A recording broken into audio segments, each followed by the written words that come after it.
오늘은 우리가 탄식 욥의 기도라는 제목으로 욥기 10장 말씀을 좀 함께 살펴보고자 합니다. 욥은 무엇인지는 모르지만 막연하게 자신이 이렇게 어려움을 당하는 데는 하나님이 뜻이 있는 줄 알고 있습니다.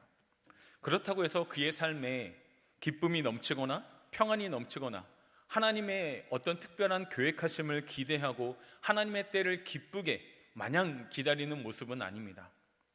왜냐하면 지금 욥이 처한 현실이 너무나 힘들고 어려웠기 때문입니다. 한순간에 자녀들을 잃어버렸고 동방에서 제일 큰 부자였지만 그 재물 따윈 모두 빼앗겨 버렸습니다. 이뿐만 아니라 그의 몸, 정수리부터 발끝까지 악성종기가 나서 그의 육신을 매우 힘들게 했습니다. 이러한 상황 가운데 그에게 한 줄기 빛과 같은 존재들이 있었는데 그것은 바로 그의 소식을 듣고 멀리서 한 걸음에 달려온 친구들이었습니다. 하지만 한 줄기 빛 같았던 그 친구들이 이제는 더욱더 자신을 고통의 심연으로 빠뜨릴 줄은 몰랐습니다. 우리가 지난 시간에 살펴본 것처럼 욥과 세 친구는 동일한 신학 사상을 가지고 있었는데 그것은 바로 권선징악이었습니다. 이들의 논리는 아주 심플합니다. 하나님 앞에서 성을 행한 사람은 하나님께서 복을 주시고 은혜를 베푸시지만 악을 행하는 자에게는 저주와 벌을 내리신다는 것입니다. 맞습니다. 성경에서도 이렇게 이야기하는 곳들이 많이 나오기 때문이니까요. 하지만 그렇다고 해서 모든 상황에 이런 원리로 적용해서는 안 됩니다. 지금 겪고 있는 욥의 고난은 이러한 원리에 대입해서 결론을 내릴 수 없기 때문입니다. 분명 하나님은 권선징악의 하나님이시기도 합니다. 하지만 때로는 이것과는 상관없이 하나님의 뜻을, 하나님의 계획을 이루기 위해서 우리를 그러한 상황 가운데로 몰아갈 때가 있다는 거죠. 지금 욥이 당하는 고난이 그렇고 지금 우리가 이 시대를 살아가고 있는 동안에 많은 지체들이 당하고 있는 고난 가운데에도 이러한 경우가 있기 때문입니다. 그런데 친구들은 하나같이 욥을 몰아갑니다. 지금 내가 처한 상황, 환경, 그리고 지금 내 삶의 결과물을 놓고 보면 욥, 너는 분명히 하나님 앞에 범죄했기 때문이다. 이러한 논리를 계속해서 주장하고 있습니다. 그리고 욥의 친구들은 돌아가면서 욥에게 회개할 것을 촉구하며 권선징악 사상, 선조들로부터 내려오는 지혜, 그리고 그들이 가지고 있던 지식, 율법, 이런 잘못된 것들을 통해서 욥과 그의 자녀들에게 마저도 악인이라는 것을 인정하도록 강요하고 있습니다. 이러한 친구들의 말에 동의하지 못하고 그들에게 나는 죄가 없음을, 그럼에도 하나님이 나에게 왜 이러한 어려움을 주시는지 알지 못하겠으니 지금 이 자리에 하나님 임재해 주셔서 나와 이야기를 나누었으면 좋겠다라고 이야기를 합니다. 욥이 이렇게 할 수 있었던 이유는 욥은 그의 평생에 하나님과 교제 나누는 자였기 때문입니다. 그런데 어느 한순간 이 교제가 단절되었습니다. 자신에게 일어난 이 모든 일련의 사건에 대해서 들을 수 있는 방법이 사라져버렸습니다. 아무리 불러도 대답이 없습니다. 이 때문에 그는 매우 힘들어했습니다. 그럼에도 욥의 친구들은 계속해서 욥을 향해 회개하라 라고 강요합니다. 그러자 욥은 욥기 9장에서 세 가지 방법을 시행하게 되죠. 첫 번째 방법은 무시하는 것이었습니다. 우리 욥기 9장 27절 말씀 함께 읽어볼까요? 가령 내가 말하기를 내 불평을 잊고 얼굴빛을 고쳐 즐거운 모양을 하자 할지라도 아멘.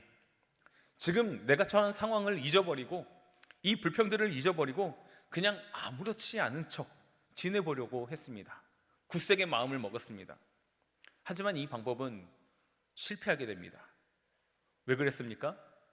무시하려고 해도, 이 상황을 그냥 즐겁게 포장해 보려고 해도 수시로 찾아오는 그의 삶 가운데 고통은 여전했기 때문입니다. 이뿐만 아니라 욥은 굉장히 진실한 사람이었습니다. 아픈데 안 아픈 척 가식을 떨 수가 없었던 것입니다. 그리고 욥은 지금까지 살아오면서 단 한 번도 가식을 떨어본 적이 없습니다. 그래서 이번에 선택한 방법은 욥기 9장 30절에 나오는데 함께 읽겠습니다. 내가 눈 녹은 물로 몸을 씻고 잿물로 손을 깨끗하게 할지라도 아멘. 어떤 방법입니까? 그래, 너희들의 말처럼 내가 인정을 할게. 내가 죄를 지었다 치자. 그리고 내가 회개를 해보겠다 하는 것이었습니다. 하지만 이 또한 해결책이 되지 못했습니다. 왜냐하면 이것은 진심으로 마음에서 우러나와서 하는 회개가 아니라 거짓으로 하는 회개였기 때문입니다. 그리고 욥은 정직한 사람이었기 때문에 거짓말을 하지 못했습니다. 결정적으로 회개라는 것은 내가 잘못한 것에 대해서 정직하게 돌이키는 것을 말하는데, 지금 욥이 해결을 하기 위해서는 무엇을 해야 합니까? 거짓말을 해야 합니다. 그렇기 때문에 그는 이 거짓으로 회개를 할 수 없었던 것이죠. 회개를 하기 위해 거짓말을 해야 하니까 결국 또다시 죄를 짓게 되는 결과를 낳게 됩니다. 그러니까 욥은 이 두 번째 방법도 실패할 수밖에 없었습니다. 그래서 욥이 마지막으로 택한 방법은 욥기 9장 32절 말씀에 나옵니다. 함께 읽겠습니다. 하나님은 나처럼 사람이 아니신즉 내가 그에게 대답할 수 없으며 함께 들어가 재판을 할 수도 없고. 아멘. 이 말의 의미는 앞으로 엘리후라는 사람이 등장하기 전까지 욥이 계속해서 하는 말인데, 하나님과 무엇을 좀 해보고 싶다라는 이야기입니다. 여기서 욥이 하나님과 해보고 싶은 그 무엇인가를 오늘 우리가 읽은 본문에서는 2절 말미에 기록된 변론입니다. 이 단어는 이사야 말씀에도 기록되어 있는데 이사야 1장 18절 말씀입니다. 제가 읽어드리겠습니다. 여호와께서 말씀하시되 오라 우리가 서로 변론하자. 너희의 죄가 주홍 같을지라도 눈과 같이 희어질 것이요 진홍같이 붉을지라도 양털같이 희게 되리라. 아멘. 여호와께서 말씀하시되 오라 우리가 서로 변론하자. 욥기 10장과 이사야 1장에 쓰인 이 변론이라는 단어는 히브리어로 리브라는 단어입니다. 그런데 이 단어에는 조금 독특한 면이 있습니다. 이 단어를 우리말로 바꾸면 성경에 기록된 대로 변론이라고 할 수도 있고 논쟁이라고 할 수도 있습니다. 우리말로 변론과 논쟁은 누가 옳고 그른지 가려보자, 한번 싸워보자 라는 의미가 담겨져 있습니다. 그래서 어떻게 됩니까? 한쪽은 이기고 한쪽은 지는 그런 분명한 결과가 나타나게 되어 있습니다. 하지만 히브리어에서 리브는 단순히 논쟁, 변론 이런 것들을 의미하는 것이 아닙니다. 이것은 대화를 통해서 살려보자 라는 의미가 담겨져 있습니다. 더 다시 이야기하면 서로 진실된 대화를 통해서 너도 살고 나도 사는 상생의 방법을 찾아보자 라는 의미입니다. 누가 이기고 지느냐에 있는 것이 아니라 함께 살 길을 만들어 가보자 라는 의미에 더 가깝습니다. 그래서 욥은 하나님과 이 리브를 함께 해볼 것을 요청하고 있습니다. 그래서 욥은 10장 1절에서 말하리니 2절에서도 아뢰오니 이러한 표현을 사용하면서 하나님과 대화해보겠다라고 이야기하고 있는 것이죠. 욥의 이러한 생각은 어느 날 갑자기 든 것이 아니라 욥기 7장 11절에서 그런즉 내가 내 입을 금하지 아니하고 내 영혼의 아픔 때문에 말하며 내 마음의 괴로움 때문에 불평하리이다 라는 그의 고백을 통해서 하나님 앞에 한번 전부 다 쏟아내놓고 진솔하게 한번 리뷰 해보자고 이야기하고 있는 것이죠. 여기에서 우리와 욥의 차이점이 나타납니다. 뿐만 아니라 욥과 욥의 친구들과의 차이점이 되기도 합니다. 욥은 하나님 앞에 다 쏟아냈습니다. 궁금한 것, 억울한 것, 모든 것을 다 쏟아내며 하나님 앞에 물어봅니다. 그런데 우리에게는 이런 과정이 없습니다. 왜냐하면 이 과정은 너무 어렵고 힘들기 때문이죠. 욥기가 우리에게 어려운 이유는 단순히 그 내용이 어려워서가 아니라 이런 삶에 우리가 익숙하지 못하기 때문입니다. 어쩌면 우리나라의 주입식 교육이 이러한 현상을 만들었는지도 모르겠습니다. 제가 학교 다닐 때만 해도 수업 시간에 매우 조용합니다. 감히 손을 들어 선생님께 질문을 할 생각을 못합니다. 지금은 좀 달라진 것 같지만요. 무슨 수업 시간에 질문 한번 하면 다 째려봅니다. 무슨 큰 잘못을 한 것이냐. 그런데 이 히브리인들 교육은 그렇지 않다고 합니다. 이들이 수업 시간에 들어보면 이게 학교 수업인지 돗대기 시장인지 도대체 구분이 안 간다고 합니다.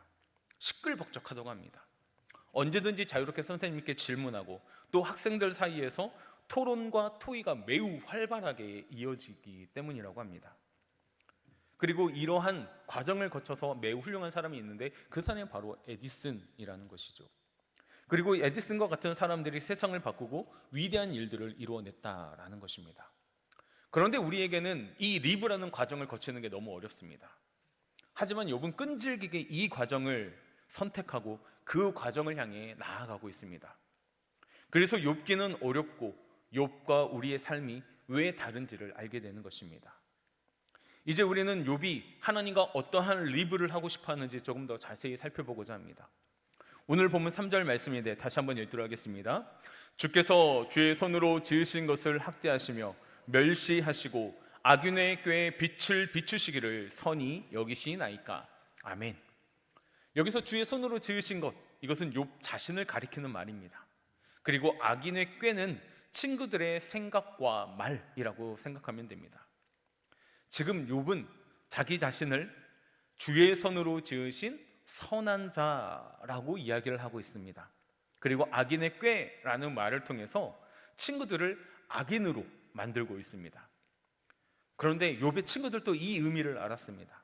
그래서 뒤로 가면 갈수록 욥과 친구들의 논쟁이 더욱더 격해지게 되는 것입니다. 선한 욥과 악한 친구들이 있습니다. 그런데 하나님은 지금 누구의 편을 들어주고 있습니까? 바로 악인의 꾀에 빛을 비추시기를 선히 여기신다라는 말을 통해서 하나님이 악한 친구들의 편을 들어주고 그것을 선하고 옳다라고 선언해주고 있다라는 것입니다.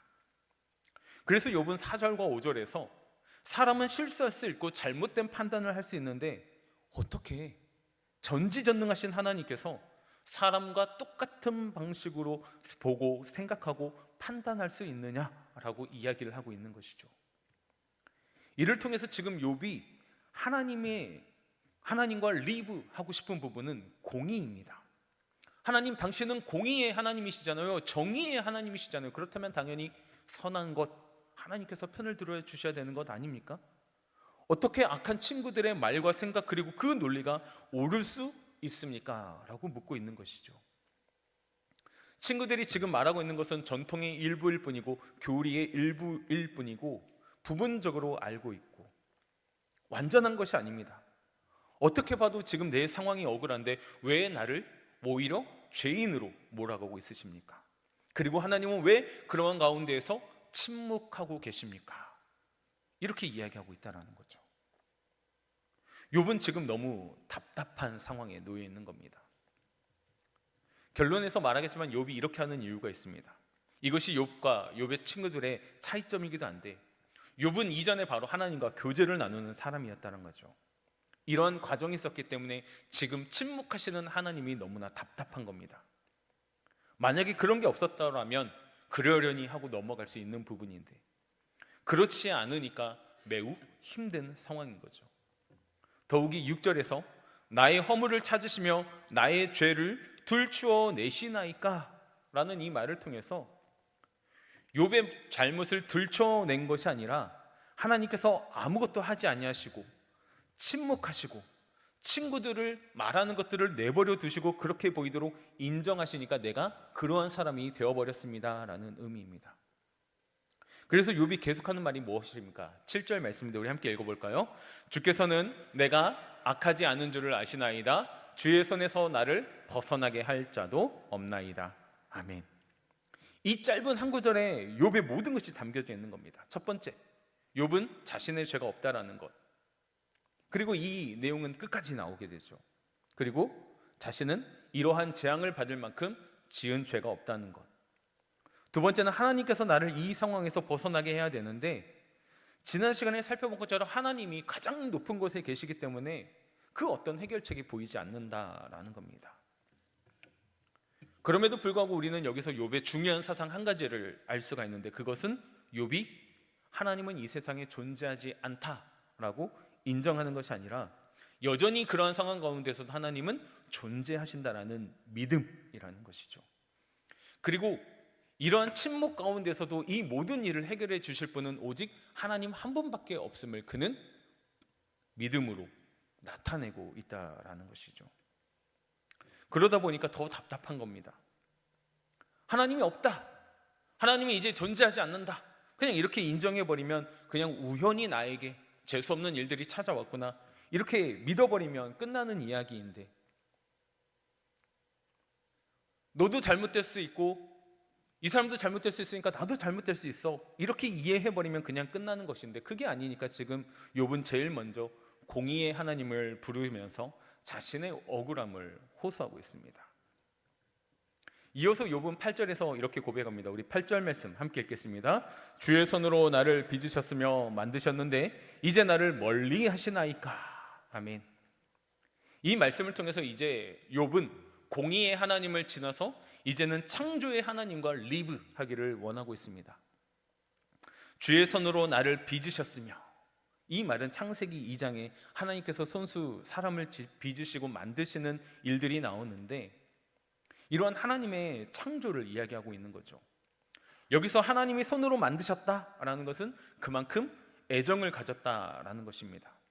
우리가 우리의 자녀들을 사랑하는 것과 같이 하나님이 욥을 사랑하셔서 욥을 매우 특별하게 만들었다라고 욥은 고백하고 있는 것이죠.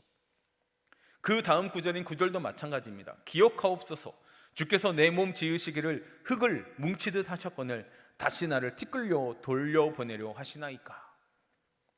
흙이나 티끌은 히브리어로 똑같은 단어입니다. 둘 다 아무런 생명의 가치가 없고 아무런 가치가 없는 것입니다.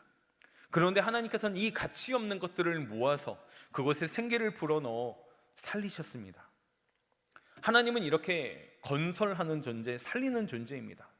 하나님은 죽이고 파괴하는 존재가 아닙니다. 그렇게 나를 사랑으로 모든 정성을 쏟아서 어렵게 만들었는데 왜 이렇게 나를 철저하게 망가뜨리십니까? 하나님은 건설적이고 창조하시는 분이신데 왜 저를 점점 무너뜨리고 계십니까? 이렇게 이야기하고 있다는 거죠.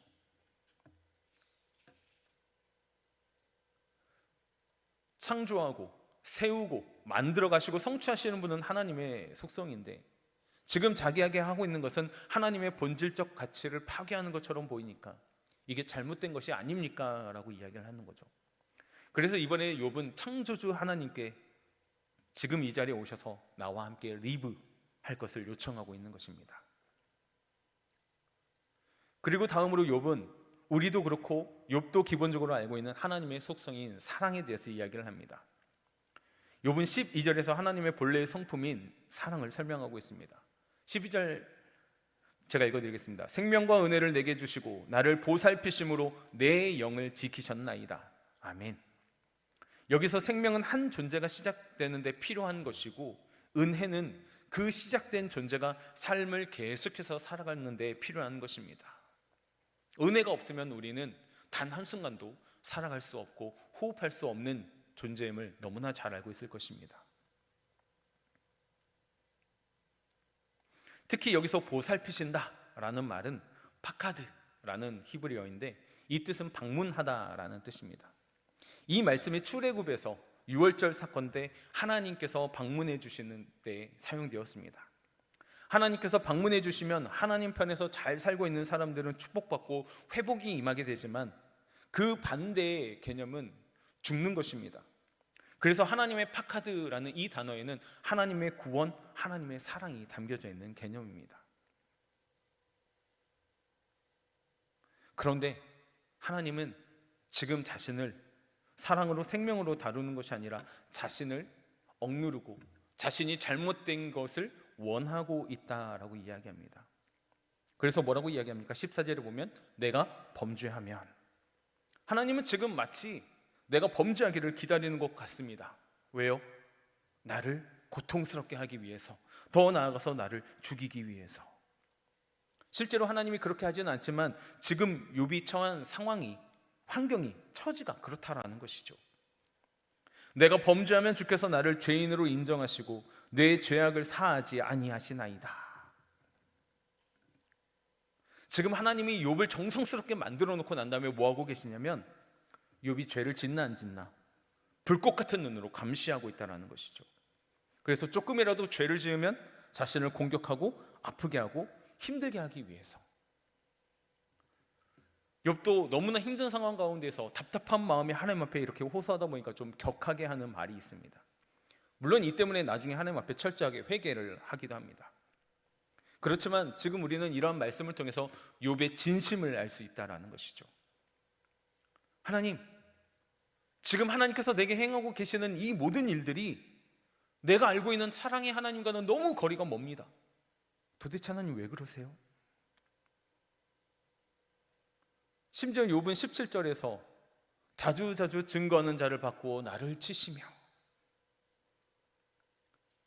거짓 증거하는 사람들을 세워서 자꾸 자신에게 죄가 있음을 거짓 증언하게 하는 겁니다. 첫 번째 사람이 말합니다. 욥은 범죄했습니다. 내가 보았습니다. 그러자 두 번째 사람이 또 이야기합니다. 욥이 이러이러한 이야기를 하더라. 또 세 번째 이야기합니다. 욥이 다른 사람의 것을 불의하게 뺏었습니다. 이런 장면 어디서 많이 보지 않았습니까? 바로 예수님께서 십자가에서 돌아가실 때와 비슷한 상황이 지금 발생되고 있다는 거죠. 이어서 욥은 이렇게 이야기합니다. 군대가 번갈아서 치는 것 같습니다. 자기의 울타리를 지키고 있는데 대적들이 쳐들어옵니다. 어찌어찌해서 잘 막았습니다. 그래서 안심하고 있는데 갑자기 또 쳐들어오는 겁니다. 또 어찌어찌해서 막았습니다. 안심하려고 하니까 또 쳐들어오는 겁니다. 이게 계속해서 반복되는 거죠. 지금 욥은 자신의 입장을 설명하면서 지금 이 일을 행하고 있는 분이 누구라고 이야기하고 있습니까? 하나님이라고 말하고 있죠. 욥은 하나님과 어떠한 교제를 나눴고 어떤 하나님으로 알고 있습니까? 자기를 보호하시고 자기에게 찾아오시고 지키시고 사랑해 주시는 분, 울타리를 쳐서 자신과 자신의 자녀와 모든 것들을 보호해 주셨던 분. 그런데 이제는 그 울타리를 제거하고 하나님께서 친히 지금 나를 넘어뜨리기 위해서 이러한 일들을 지금 하고 있다라고 이야기합니다. 그래서 욥은 사랑의 하나님께 다시 나와 함께 리브할 것을 요청하고 있습니다. 욥은 이렇게 어떻게 보면 불만 가득한 이야기인데 사실은 욥이 이렇게 하는 이유가 있습니다. 그것은 바로 살고 싶어서였습니다. 그래서 욥은 3장에서도 내가 수월에 내려갔으면 차라리 나지 아니었으면 좋겠다, 자신의 생애를 저주하고, 또 10장에서도 자기가 수월에 내려갔으면 이런 일을 당하지 않았을 텐데 라고 이야기합니다.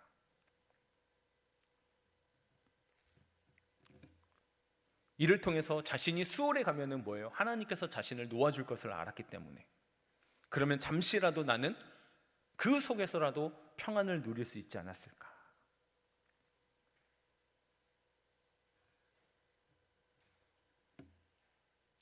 그런데 욥의 이러한 시간을 거쳐오면서 욥이 바라보고 있는 이 수월의 개념도 조금 바뀝니다.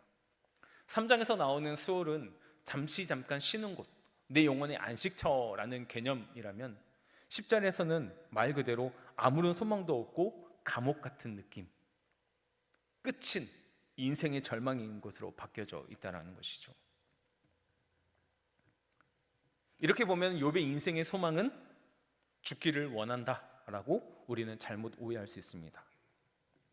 우리는 욥의 이러한 이야기를 통해서 그 문맥 안에서 행간 속에서 우리는 욥이 얼마나 살기를 간절히 바라고 있는 것인지를 보아야 합니다. 이게 중요합니다. 이것이 흔히 우리가 말하는 아이러니 또는 역설이 들어가 있는 내용입니다. 하나님, 이제 수월의 나를 보내소서, 나 이제 내 생명을 끊어서서 이제 나를 놓아주세요 라고 했을 때는 그가 진짜 죽고 싶은 것이 아니라 사실은 살고 싶은 거예요. 다시 그 사랑의 하나님이 자신을 찾아오셔서 자신을 사랑해주고 만져주고 지켜주시고 보호하기를 원하고 계신다는 거죠. 이러한 것들이 이후에 계속해서 조금씩 드러나기 시작합니다.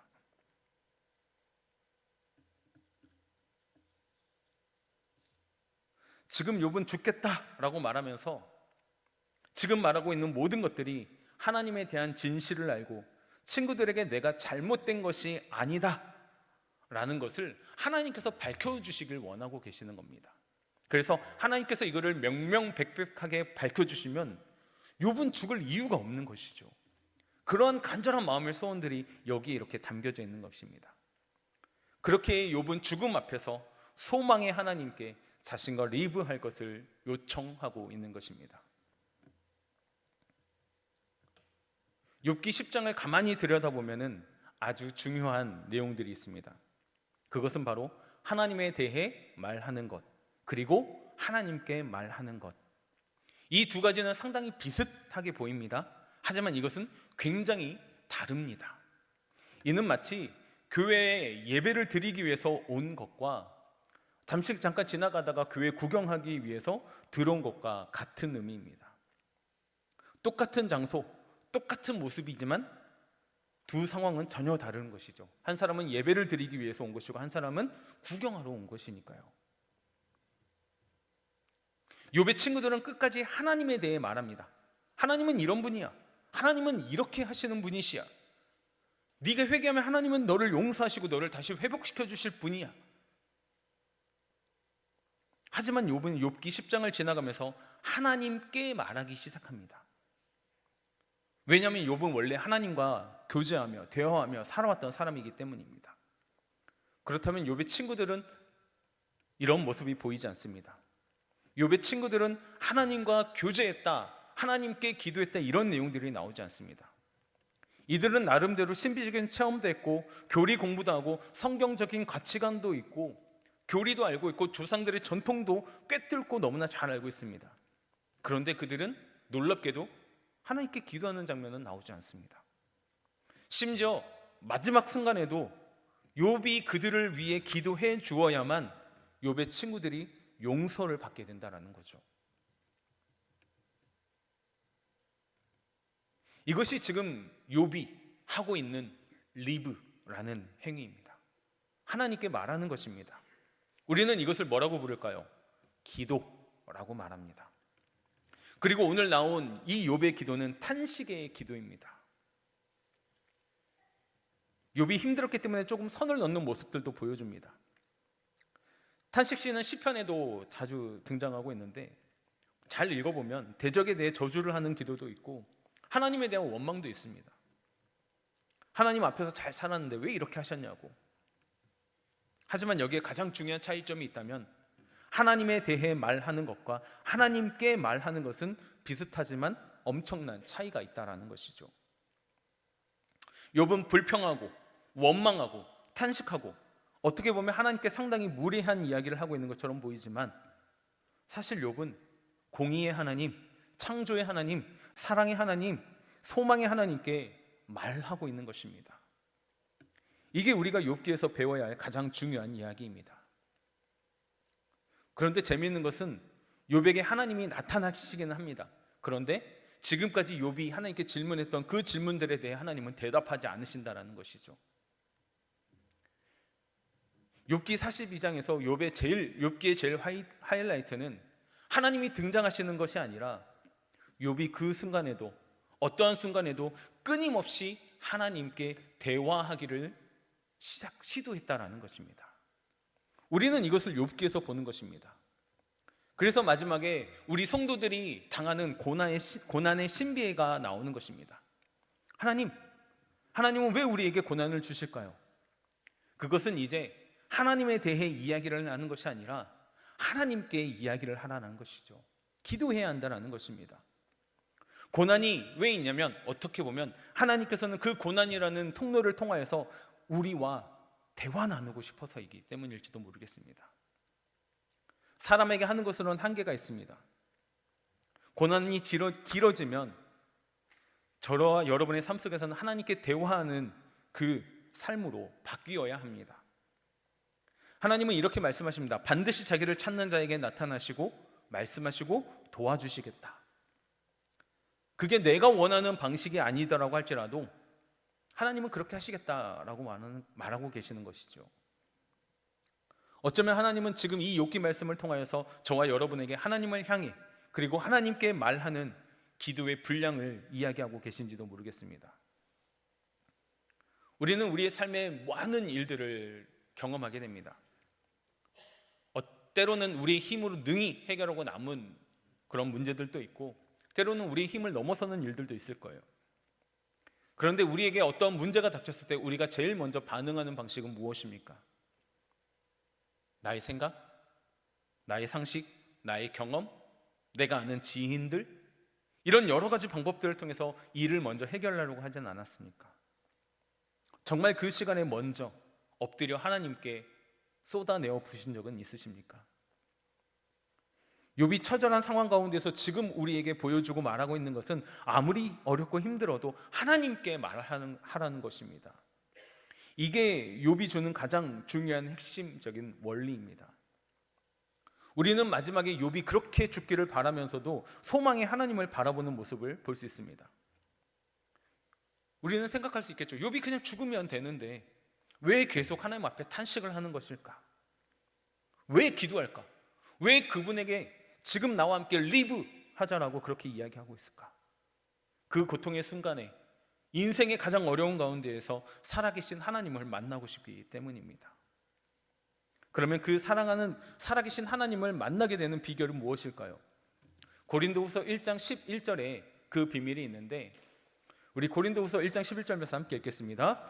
너희도 우리를 위하여 간구함으로 도우라.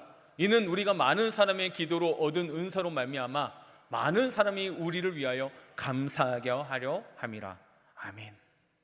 너희도 우리를 위하여 간구하고 우리를 도우라 라고 말씀하고 있다는 것이죠. 고난당하는 자 기도하라는 것입니다. 이것이 오늘날 욥기가 우리에게 주는 도전입니다. 그리고 영적인 신비입니다. 이 사실을 기억하시기 바랍니다. 고통 중에 있으십니까? 그렇다면 그것이 지금 하나님께서 나와 대화하고 싶은 사인이구나. 어려운 가운데 놓여 있습니까? 지금 대화를 통해서 하나님께서 나에게 찾아오셔서 리브 하시고 싶은 그런 순간이구나를 깨달으시기 바랍니다. 그래서 사람의 방법, 사람의 생각, 사람의 그 무엇보다도 하나님을 먼저 택하시는 삶이 되시길 바랍니다. 그때가 되면 우리는 이렇게 고백할 수 있을 것입니다. 하나님, 이전에는 내가 하나님에 대해서 귀로 듣기만 하였사온데 이제는 내가 주를 눈으로 봅니다. 욥의 마지막에 이 고백이 바로 우리 모두의 고백이 되기를 소망합니다.